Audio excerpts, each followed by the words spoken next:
नमस्कार दोस्तों, मैं रामू कुमार यादव एजुकेशन क्लासेस रामू में आपका स्वागत करता हूं। दोस्तों, आज का हमारा टॉपिक है जीवन कौशल। और जीवन कौशल के अंतर्गत मैंने कुछ टॉपिकों को पढ़ा चुका था, जैसे व्यावसायिक एवं आचरण नीति, प्रेरणा, शिक्षक की भूमिका और कुछ और भी टॉपिक है, जैसे कि संवैधानिक एवं मानवीय मूल्य। इन टॉपिकों को हम पढ़ा चुके थे। आज का हमारा जो टॉपिक होगा वो दंड एवं पुरस्कार व्यवस्था का प्रभावी प्रयोग होगा। ये टॉपिक आज के वीडियो में पढ़ाएंगे। तो आज का इस टॉपिक के रिलेटेड थ्योरी वाला पोर्शन है दंड एवं पुरस्कार व्यवस्था का प्रभावी प्रयोग का जो थ्योरी वाला पोर्शन करेंगे। फिर उसके बाद जैसे ही ये टॉपिक हमारा खत्म होता है उसके रिलेटेड इंपॉर्टेंट क्वेश्चन भी लगाते हैं। तो अगर आप प्राइमरी सुपर टेट की तैयारी करते हैं तो आप हमारे वीडियो को जरूर देखिएगा। वीडियो पसंद आए तो चैनल को लाइक शेयर सब्सक्राइब जरूर कीजिएगा, अपने दोस्तों के पास ज़्यादा से ज़्यादा शेयर भी कीजिएगा। तो चलिए दोस्त, आज का हमारा टॉपिक दंड एवं पुरस्कार व्यवस्था का प्रभावी प्रयोग के बारे में बात करेंगे। देखिए, दंड एवं पुरस्कार होता क्या है कि दंड जब आप किसी बालक को किसी कार्य के प्रति, पुरस्कार किसी बालक को किसी कार्य के प्रति अपेक्षाकृत उसमें सकारात्मक व्यवहार उत्पन्न करने के लिए दिया जाता है, तो ये दंड होता है। दंड एवं पुरस्कार के कुछ इंपॉर्टेंट पॉइंट है। जैसे कि पहले पुरस्कार की बात हम करते हैं तो देखिए पॉइंट क्या कह रहा है कि किसी भी बालक द्वारा जब शिक्षा, समाज, खेल कूद एवं अन्य क्षेत्रों में विशेष कार्य किया जाता है, किसी बालक के द्वारा किया जाता है विशेष कार्य, तो जो लोगों की अपेक्षा के अनुरूप हो, मतलब वो कार्य कर रहा है तो अगर वो लोगों के अपेक्षा के अनुरूप हो एवं उसके कार्यों द्वारा प्रसन्नता एवं गर्व का अनुभव होता है, तो उसको क्या कहते हैं, पुरस्कार, उसको पुरस्कृत किया जाता है या दिया जाता है। इससे क्या होता है कि उसके उस कार्य के प्रति लगन होगी और वो अपने कार्य को और आसान और सबसे ज्यादा किफायती करने का प्रयास करता है बालक। अगला पॉइंट है कि पुरस्कार बालक को अपने कार्यों को और कुशलता एवं मेहनत से करने की ऊर्जा प्रदान करने का कार्य करता है। कौन चीज? पुरस्कार। अगला पॉइंट है कि छात्रों में वांछित व्यवहार का विकास करने में पुरस्कार व्यवस्था विशेष महत्व रखती है। वांछित व्यवहार उत्पन्न करने के लिए पुरस्कार काफी विशेष महत्व रखता है पुरस्कार। तो देखिए, अगर कहीं भी अगर आप किसी भी क्षेत्र में अगर पुरस्कार नहीं देते हैं तो वो होता है कि एक चीज उसमें जो उनकी बच्चों की रुचि होती है वो कम हो जाती है। अगर आप उसी स्थान पर अगर पुरस्कार देते हैं तो उनसे उनके कार्य में जो है और लगन लग जाती है और सामने वाले से वो अच्छा करने का प्रयास करता है अपने तरफ से बालक। आगे चलते हैं। अगला पॉइंट है कुछ परिभाषाएं हैं जो काफी इंपोर्टेंट हैं, उनको देख लेते हैं। दंड एवं पुरस्कार व्यवस्था प्रभावी प्रयोग से रिलेटेड। जैसे रायबर्न के अनुसार पुरस्कार व्यक्ति में अच्छा कार्य करने की प्रेरणा जागृत करता है। इनका कहने का मतलब ये है कि पुरस्कार जो होता है वो व्यक्ति में कार्य करने की प्रेरणा जागृत करता है, अच्छा कार्य करने की प्रेरणा जागृत करता है। अगला हमारा परिभाषा है हरलाख के अनुसार। हरलाख कहते हैं कि पुरस्कार वांछित कार्य के साथ सुखद साहचर्य स्थापित करने का साधन है, हरलाख साहब कहते हैं। आगे चलते हैं, थर्नडाइक की भी बात करते हैं। थर्नडाइक का प्रभाव का नियम जो होता है वह दंड एवं पुरस्कार को आवश्यक बताता है। जो इनका प्रभाव का नियम होता है वह दंड एवं पुरस्कार को काफी आवश्यक बताया है इन्होंने अपने। अब आगे चलते हैं। आगे चलने के बाद अगला पॉइंट है कि पुरस्कार एक प्रकार का प्रेरक है जो छात्रों को प्रोत्साहन करने के लिए विभिन्न रूपों में उन्हें दिया जाता है। तो कई रूपों में पुरस्कार दिया जाता है उनको प्रोत्साहन करने के लिए बच्चों को अपने कार्य के प्रति। आगे चलते हैं,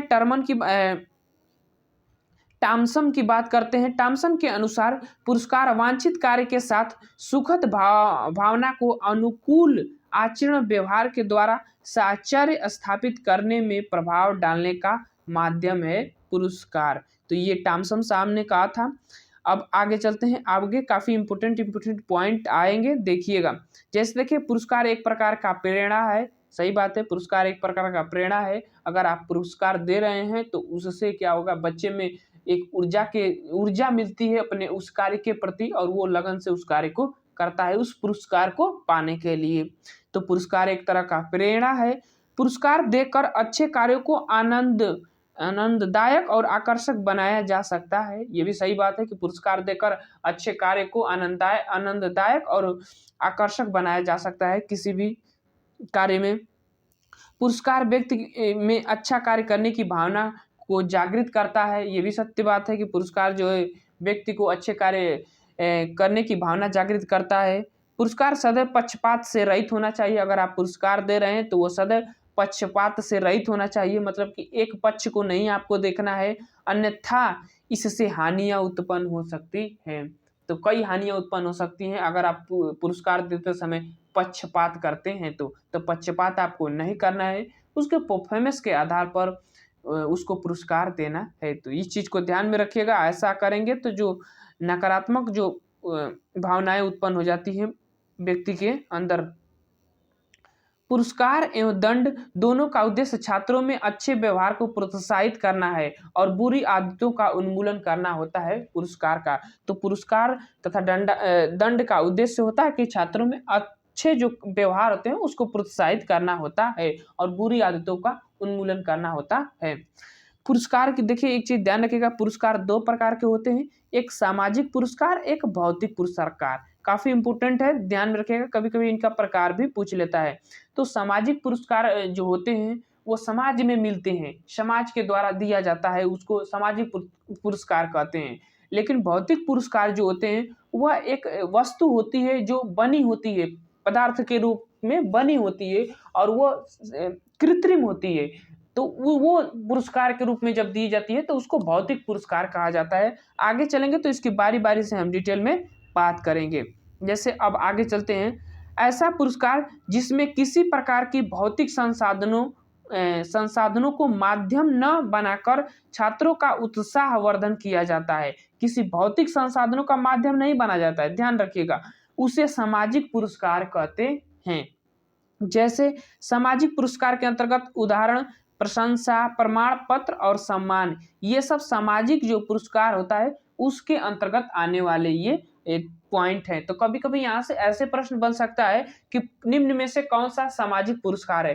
तीन सामाजिक, एक दो है कि दंडात्मक पुरस्कार रहेगा और एक सामाजिक पुरस्कार रहेगा। और ऐसे नकारात्मक में भी ऐसे प्रश्न बन सकते हैं। तो ध्यान में रखिएगा सामाजिक पुरस्कार और भौतिक पुरस्कार के अंतर को।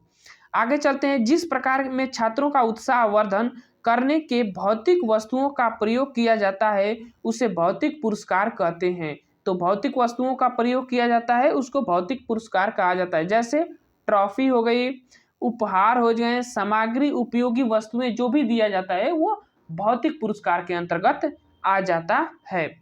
अब आगे चलते हैं, आगे चलने के बाद छात्रों के अनुचित व्यवहार को रोकने के लिए जो व्यवस्थाएं की जाती है उसको दंड कहते हैं। यानी कि अगर बच्चों का जो अनुचित व्यवहार होता है अगर उसको कम करना है तो उसको व्यवस्था को जब कम करने के लिए जो व्यवस्था अपनाई जाती है उसी को तो दंड कहा जाता है।